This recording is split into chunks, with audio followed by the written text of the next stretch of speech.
Baik, saya akan menjelaskan terkait kepemimpinan perempuan gereja.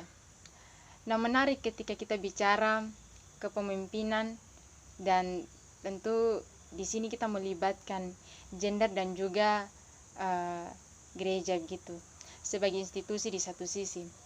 Nah, bicara seorang pemimpin tidak hanya bicara sebuah posisi yang dimiliki oleh seseorang gitu.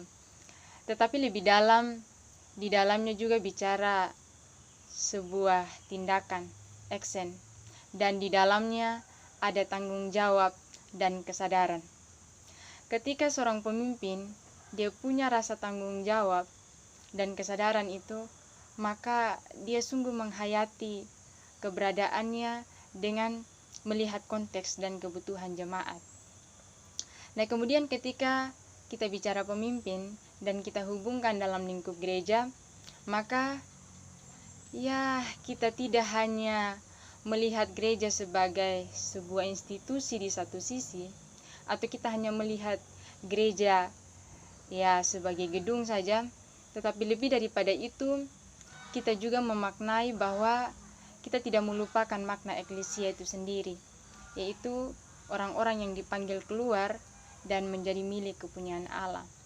Nah, lebih lanjut dan lebih dalam juga bahwa bicara gereja juga bicara rumah bersama, yang di dalamnya ada manusia yang menjadi seorang pemimpin, dan seorang pemimpin itu dia punya pengikut, dia punya seorang pengikut begitu, sehingga di dalamnya harus terjalin relasi komunikasi yang baik. Perencanaan itu untuk tugas panggilannya itu dapat dihidupkan bersama antara satu dengan yang lain. Nah, kemudian ketika kita menyasar seorang pemimpin yang kemudian mengambil perempuan sebagai peran dalam lingkup gereja, dalam hal ini kiranya proses penciptaan yang Allah lakukan, bahwa Allah menciptakan laki-laki yaitu Adam yang pertama, tetapi Allah juga menciptakan seorang penolong yang sepadan dengan Adam, yaitu Hawa.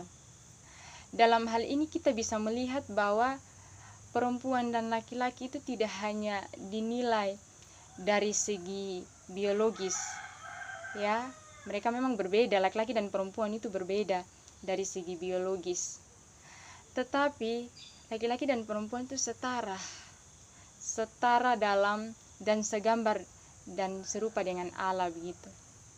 Bahwa Allah menciptakan manusia segambar dan serupa dengan Allah, yaitu laki-laki dan perempuan, bukan hanya laki-laki saja, tetapi laki-laki dan perempuan. Dan kita tahu bahwa memang laki-laki dan perempuan itu berbeda dalam segi biologis. Tetapi ketika kita hubungkan dalam proses kepemimpinan di zaman-zaman sekarang, kiranya kita tidak terpenjara dalam pemikiran bahwa perempuan itu dipandang dari segi atribut biologis saja, tetapi lebih daripada itu ialah sebuah penghayatan yang dalam menghidupi keberadaan itu, sehingga perempuan dia bisa jadi seorang pemimpin dalam lingkup gereja dan di mana saja begitu. Seorang pemimpin pada akhirnya tidak hanya bicara laki-laki yang memimpin atau perempuan, no, tetapi lebih daripada itu ialah rasa memiliki akan kepemimpinan itu.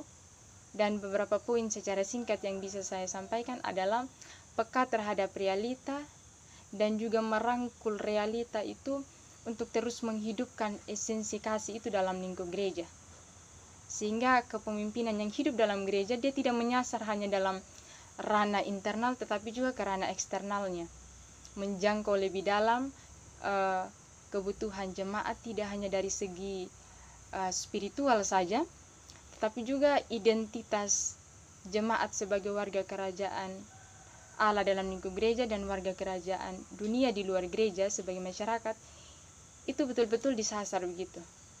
Sehingga bukan soal perempuan atau laki-laki dalam proses kepemimpinan, tetapi cara menghidupi posisinya sebagai seorang pemimpin yang kemudian itu dihidupkan dengan tindakan kasih di dalamnya. Dan Yesus itu menjadi teladan dalam proses kepemimpinan pada zaman sekarang. Terima kasih.